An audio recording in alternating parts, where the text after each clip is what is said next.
Welcome to Driving the Line, the pursuit of safety, where we talk about the real issues out on the road, focus on safe driving, and learn industry best practices from your hosts Kenny Ray, Mike Bohan, Jim Seibert, and Barry Harrison, and the hopes that by driving the line, we get more drivers home safe and sound. This podcast was made possible by Marsh McLennan Agency. Hello, everyone, and welcome back to the next exciting episode of Driving the Line. Today, I'll be your host, Barry Harrison, and I'm joined by my colleague from the great state of Oklahoma, the dynamic duo that is Jim Seibert and Barry Harrison. We're coming live from Oklahoma today, and we hope that you're being safe out there and enjoying this spring weather and bunkering down from the wind if you've dealt with that like Jim and I have. Jim, anything exciting going on in your neck of the woods as of late? The most exciting thing that's happened for me recently is you talk about wind. I have never seen a cedar tree turn into a tumbleweed, but I was able to witness it firsthand as it careened off my house and then slammed into the side of one of my vehicles. So that was a first for me. You think that you're doing things right. You move some vehicles away from buildings and structures, and you try to batten down the hatches, and you're not even close to a tree, and to have a full tree turn into a tumbleweed and start smashing stuff to see the aftermath. Mother Nature gets a vote was the lesson I took from that. Definitely. Nobody hurt, I assume? Everybody No, I was sitting at my keyboard, and I walked out and discovered it after. So, yeah, it was a stationary vehicle. Boy, that's a frustrating experience right there. I know that all too well. And today we've got a topic that it's kind of tough to talk about. I think, as you and I kind of discussed in some of the pre-recording stuff, this is one of those topics that you really got to look inward and kind of do some self-evaluation and really see, where you kind of measure up. And I want to start, this segue into the main topic of this conversation with just reading you a quick definition and kind of asking you, where does your mind go, and what do you think about when you hear this? So, let me start out here. May be described as a constellation of thoughts, emotions, and behaviors that occur in response to a perceived unjustified provocation while driving. Now let me hit you with one more just to kind of expand a little bit. And it may also be defined as those driving behaviors that endanger or potentially endanger others and are accompanied by intentional acts of aggression toward others, negative emotions while driving, and risk taking. When I expand on that, when I talk about, just that a little bit, what comes to mind to you as we're, driving down the road and we get frustrated? What's usually associated with that? Rage. Road rage. Number one, yeah, I knew the topic we were going to discuss today. That segue before you got into those definitions, it made me feel really bad about myself, to be honest. It's a me thing. That's the thing. That the gist of all of it is it's my perception of whether it was a justified reaction by another vehicle or, it's all these perceived things. It's just a perception. But, in the military, there's this thing called the knife hand, right? And instructors will hold their hand up, their fingers and thumbs extended and joined, and they will point that way. Because if you point a single finger, you have three pointing back at yourself. Well, this is one of those. Whenever I'm feeling slighted out on the road, I'm the one that is feeling that feeling. But yes, Barry, road rage is the topic and fits the description of what you said. What a powerful image too of you called it the knife hand, right? Yeah. You kind of struck me there, brother. I'm that's a powerful vision for me, and I wanted to start today by reading these definitions because as I prepared for this recording, and I went into some scholarly research, and the funny thing is, or what I found odd was they they start each of these studies off and they try to really establish a true definition of what road rage is. And that's why I thought it was important to kind of read a couple of those. The last one I want to share with you and our audience is this one comes from the National Highway Traffic Safety Administration, and they define road rage as an intentional, and listen to this next word, an intentional assault by a driver or passenger with a motor vehicle or a weapon that occurs on the roadway or is precipitated by an incident on the roadway. So when I read that one, my mind goes to we're either hitting someone with a vehicle, we're pulling a gun, some kind of weapon, and we're intimidating the other driver, or you know, unfortunately, shots can be fired, and we see that in the news more often than not as of late, I think. So when you really get down to that definition, it's pretty cut and dry. But from an academic standpoint, it's kind of all over the place, and they want to kind of focus in on, you know, again what we talked about in that opening segue with this is a me thing, and we're trying to they try to get into the kind of more of the emotional aspect of it, the psychological aspects of it. And it's something that, and I know that you've got a few statistics that you may want to share, that it seems to be becoming more of a problem, especially post 2020. Yeah, you're right. I sent you and Mike and Kenny Ray a text a while back that just shared a picture of us four. I feel like I spent the same amount of time on the road that you guys have, and Barry, when I'm fortunate enough to go on road trips with you, you are one of the most cautious drivers that I've ever been in a vehicle with. Like, your whole setup in the cab is thinking about, what distractions, how do I interact around the population? You're very patient. You're waving folks through.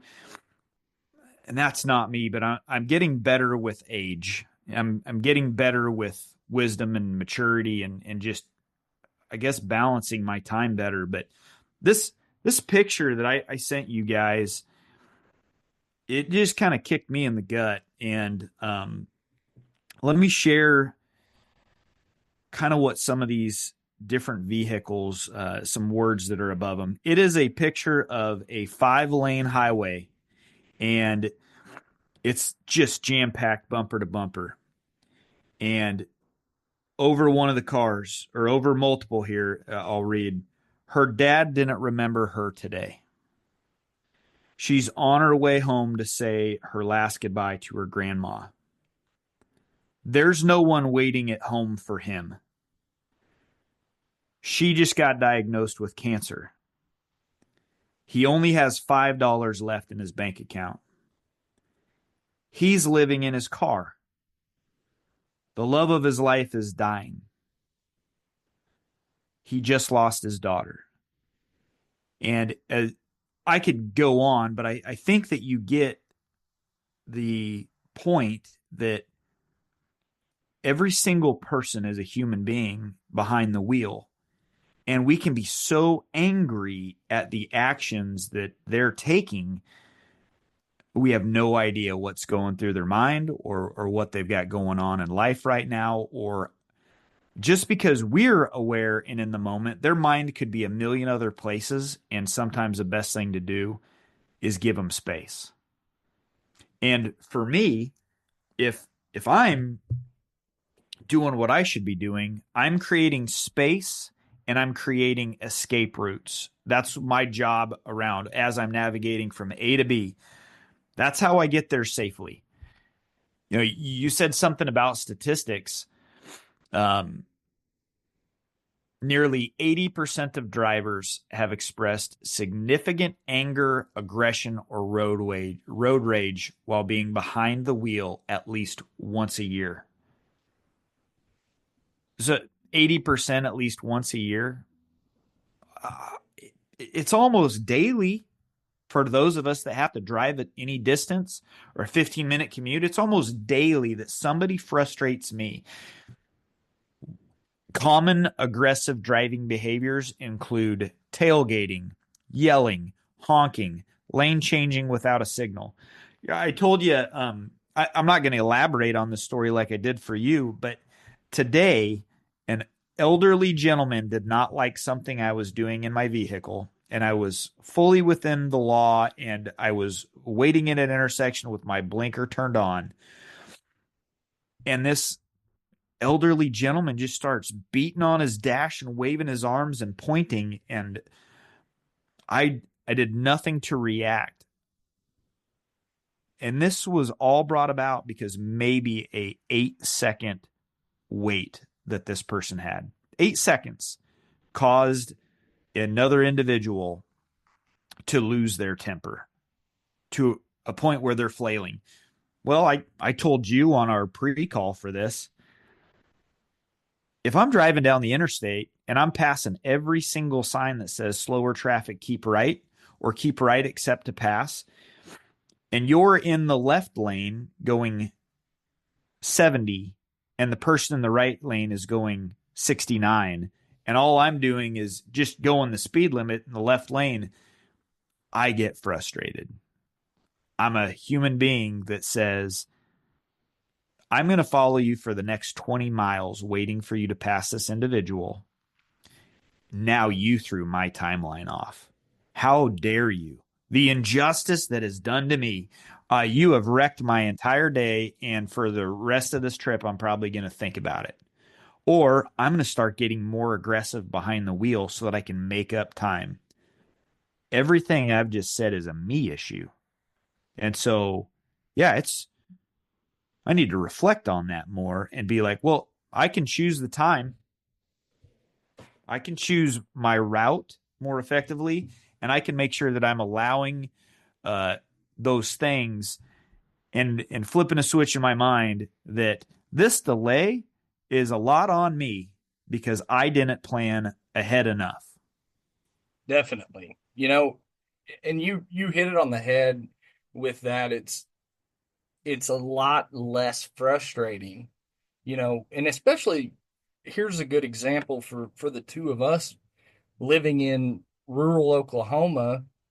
How many times, just thinking back to myself especially, how many times during hay cutting season or harvest of any kind, or planting season, am I maybe running a little bit late, and I get on the good old country road, and boy, there's Farmer John, and he's in his tractor, the 8-wheel John Deere, going down the road, or he's got the baler behind him, and we're gonna go a tops of 10 or 15 miles an hour, and again, to kind of reflect and talk about what you've been talking about, I got to look inward, man, because I've failed myself because I didn't plan accordingly. I didn't make my route accordingly, and I didn't take some of those things into consideration. And then, to tie it back to the great illustration you gave of that picture that you sent, which is so powerful, because again, we don't know what everybody's got going on, and I may be back there, looking like a NASCAR trying to get the tires heating up enough to where I can get good grip with Farmer John, just trying to go do his job, and kind of the tie I want to make there is for anybody that doesn't drive a truck or has never driven a truck. And a lot of these trucks these days are governed, and You know, 65, 70 miles an hour is the most typical speeds I hear. Um, and then you've got your big fleets that are maybe at 55. And so I encourage anyone who maybe has never had the opportunity to drive a truck to keep that in mind. It's not necessarily that they're going slow on purpose.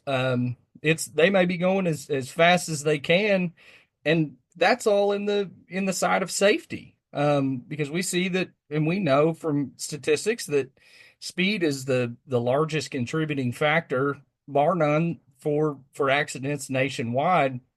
And so a lot of these companies have taken safety precautions to slow these trucks down. And so, kind of back to our Farmer John example, back off of that guy or back off of that gal and just take your time and leave a little bit earlier and plan that route. And just make sure that you're accountable for that. That's really where my mind goes with that.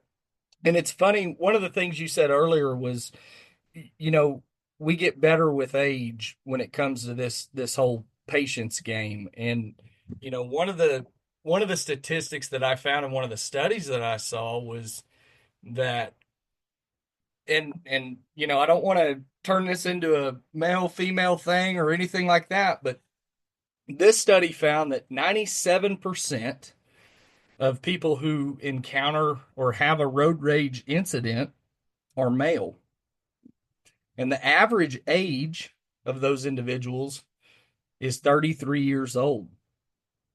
So let that sink in, right? As we get a little older, we get a little more patient, it seems. Well, I think it's because our reactions slow down. when, when, when oh man, my wife tells me all the time, it's like, you're a 43-year-old with the mind of a 14, 15-year-old. It's like you just stop maturing, but you're like, I don't want to do that anymore. My body hurts.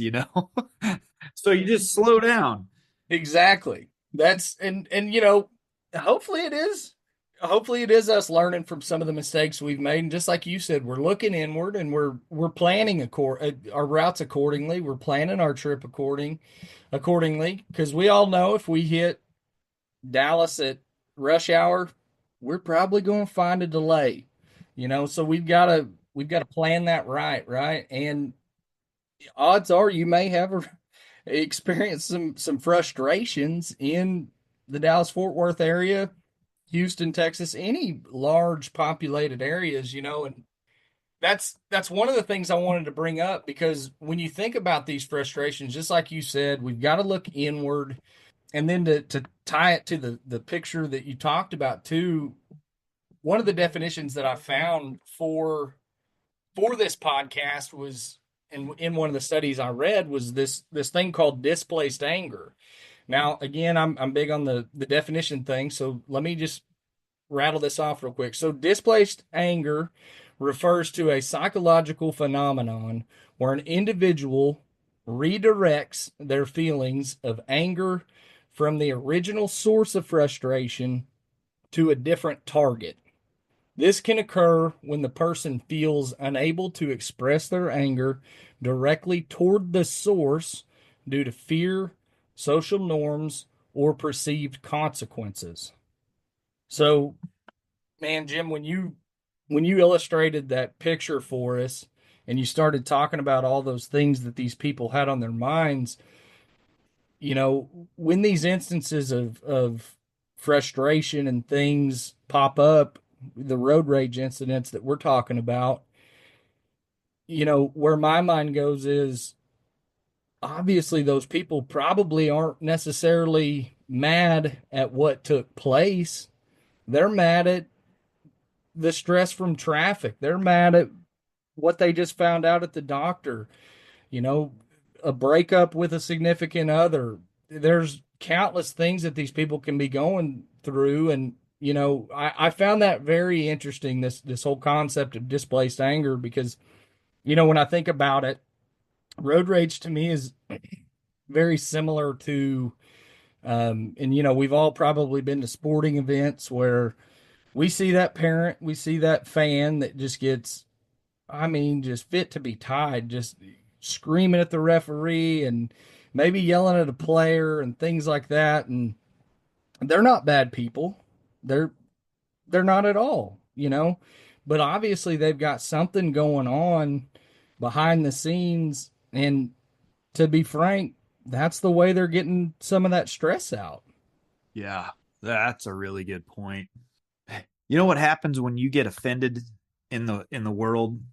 No, what's that? Nothing. Nothing happens when you get offended in the world, right? It's you're allowing the feeling, you're taking on whatever might have been said or done. And I've seen some videos of umpires making some retaliatory calls. I've never experienced it in person. I've seen people get kicked out, people asked to leave. I've seen athletes get ejected. Um, but just the way some people act as if you have taken my rights away by taking that call and it's unjust. Um, the one I'm driving down the road, how dare you impede me as if whatever I got going on is the most important thing that's out there. Uh, Talking with my kids the other day, you want to talk about just feeling convicted about being a knucklehead sometimes and getting it wrong. When your 15-year-old daughter, which mine is, she's got a farm slash school permit, and we let her drive quite a bit when we're in there just for more experience. You start picking up some tendencies that you're like, that's not my little girl. I mean, she's sweet to everybody. She's about as kind as they come, but she starts huffing or mumbling under her breath or come on. She learned that from me. Oh, I'll take a big old bite of that humble pie. And then I have a discussion with my boy the other day that, we live north of Stillwater, and the population fluctuates, 35 to 45,000. I think it kind of depends an awful lot about what's going on college wise. But what would a disruption of about 10 trucks that don't make a delivery into Stillwater, what would that do for groceries, for clothing, for just 10 trucks in a month? How would we feel a pinch? And it made me appreciate the truck drivers more and slowing down, and those guys that are on the routine routes. And these folks are doing a job, and I want them to get home as efficiently, quickly as possible. The same way that I don't want to be interrupted in my daily deal or in my daily travels. So that right frame of mind and realizing that my kids are always watching me, and the way I react is teaching them the way to handle when they get frustrated behind the wheel, for sure. Which that brings us kind of to the next point, because obviously this happens a lot, and even on the visit I had today with a client, um, we were talking about data and what an ELD is actually collecting. And one of the things that I really like that a lot of the super kind of progressive ELD providers are gathering is this following distance. And kind of neat, it's using some AI to show how many seconds you're actually following um, the vehicle in front of you. And it's really neat, and it's very useful information. But I will say 99% of the clients I talk to is, there is a frustration with people don't know how much space a truck needs to stop.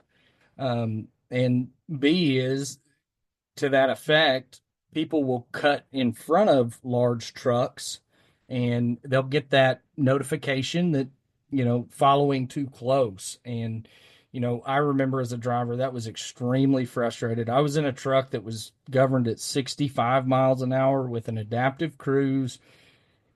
And brother, that was frustrating because once they cut in front of me, my truck was going to slow down and it was going to create that space. And I you just feel like you're not getting anywhere. So, when I bring instances such as that, and that's a pretty low hanging fruit, easy one. What are some ways that we can positively react and make sure that, again, to your point, we're looking inward and we're just making sure that we're keeping ourselves accountable and as safe as possible. That's pretty excellent question, and I don't think I got a perfect answer. I'll tell you what I do, and it may be right or it may be wrong. There may be a better way. And in your question, I hope it makes those listeners hope it makes them think about it. What would they do? Because there's not a direct right answer. I talked about space and escape routes. It's tough to react if somebody pulls right in front of you, bumper to bumper, and you've got 6 inches. It's a quick scan for me. I got to hit my mirrors quick, and I got to decide I need to back off of this person so that I'm not hitting them. Now, if I get them in the rear, that's okay. That's going to be on me. So how do I back off and create that space again as safely and honestly as quickly as possible without causing a problem for somebody behind me? And as aggressive as a lot of people are, man, they just do not follow, especially in the small four-wheelers. They don't have the same space. When I'm with you, it's like I'm riding in an 18-wheeler when you're driving. You keep the buffer around you, that safety bubble. But other four-wheelers, they don't have the same experience. And so establishing it and then keeping it the best you can is what I would do is if somebody's cutting me off. And it's easier said than done right now that I'm not driving than it is when I'm behind the wheel. That's for sure. Because again, who is this what are they doing up there? And just getting fired up about it versus, all right, hey, something's up. Let me just handle me and get out of the situation and talk myself through a de-escalation, basically. Yep. And the next kind of scenario I always like to throw out there too, and I'll use an example of the old story, and I'll take my driver hat on and I'll put my safety director hat on, and a lot of times, the safety team we would field some of those complaint calls that we would get throughout the country, and a lot of times it was in Houston, Texas, at the 610-45 exchange, which goes from like six lanes wide down to 3, and you've got to make an exit there, which is a single ramp exit. And I would always get that call that said, "Hey, your truck just cut me off," and I would very quickly look and see who the driver was and things like that. And I would make sure that they were getting out of the very heavy trafficked area. And of course, we had a policy that if they were going to use a cell phone, they had to have hands-free device of some kind.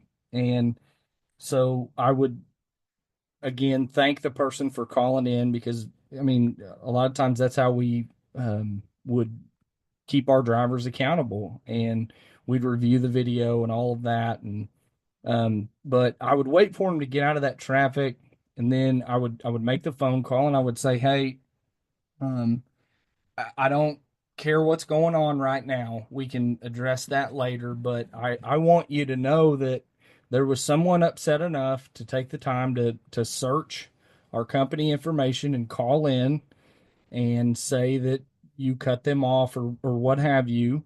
And I would keep the conversation as brief as possible. And then I would always say, don't stop unless you absolutely have to for the next however many miles until you feel safe and you're away from that person. Because some people, they've got so much going on that unfortunately road rage has been a contributing factor for death around the country. And I wouldn't want my driver in that situation. So again, we've got to think about if someone's angry enough to call in. A lot of times we need to make sure that driver's safe, and hopefully not retaliating in any way if they're getting the "you're number one" sign, if you catch my drift there, things of that nature. Avoid that confrontation at all cost, because unfortunately you don't know who you're dealing with daily, and especially if someone's upset on the road or for whatever reason. That is real. And just talking here, I pulled up a few statistics, and I think you're going to like where it comes from, Barry. But the American Psychological Association, so right in your wheelhouse there, bud. Um, Road rage has been responsible for about 300 deaths since 2013. A total of 12,600 injuries and 218 murders have been attributed to road rage over a 7-year period in the United States.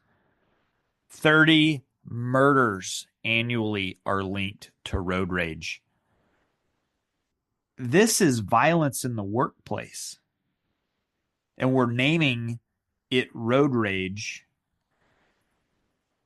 But the roadway is the workplace for, well, for you and me it is, and we're not 18 wheelers, but that we got a weird workplace, let's just be honest. Our home computer desk, but then we are traveling in amongst, and we're all over the place. I'm crawling all over grain bins and doing the ag stuff. You guys are stopping in at these big rig shops, things of that nature. We're beating up the roadway, but for as a truck driver, their cab, and when they're on the side of the road, that's their workplace where they are the true professionals. And road rage incidents are leading to the violence in the workplace, which is already a huge initiative across many regulatory compliant agencies as mandatory trainings for all the employees on how to react. So picture this, you're back in a big 18-wheeler, living your best life again, driving all over the road, and violence in the workplace. Would you chuckle at that and think, well, I'm the only one in the cab? Oh, why am I in this training? Or would you maybe welcome it as, hey, I'm going to have to deal with some folks out on the roadway that could be following me into the next truck stop?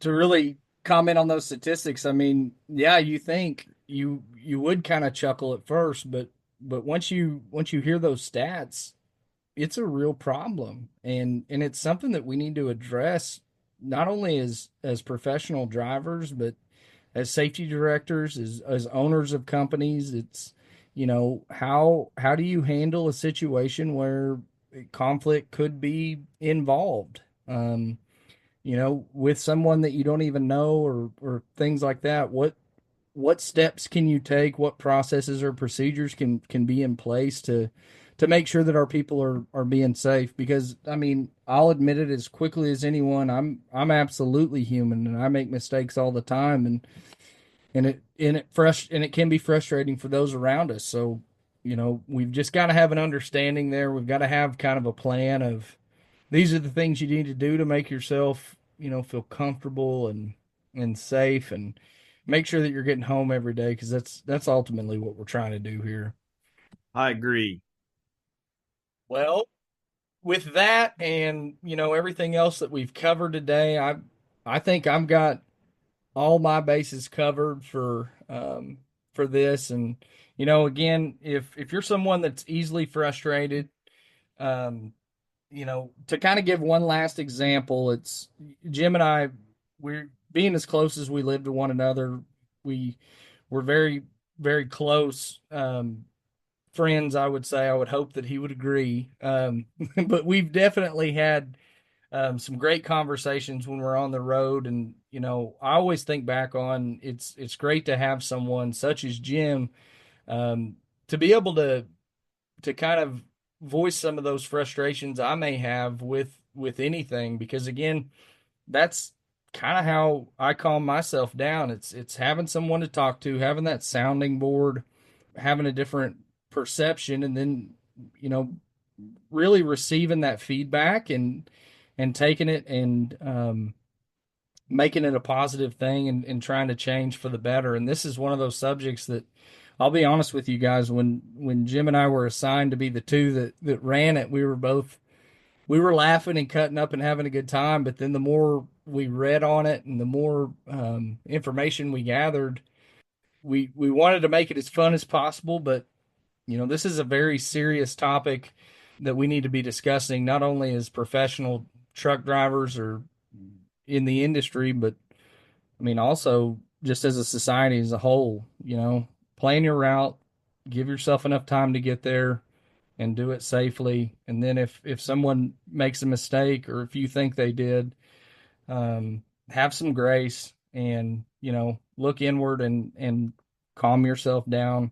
If you've got to, take a few minutes on the side of the road where you can safely park at a rest stop or truck stop or gas station, whatever it may be. Really look inward and do some self-evaluation to make sure that you're not reacting in a way that can be considered overreacting. Jim, if you don't have anything else, brother, this has been a blast. I look forward to talking to you all next time. And from the crew here at Driving the Line, have a safe day. That's all the time we have for this edition of Driving the Line, the pursuit of safety. We hope you enjoyed our discussion, and thank you for listening. You can rate, review, and subscribe to Driving the Line, the pursuit of safety on Apple Podcasts, Spotify, YouTube Music, or any other app you're using.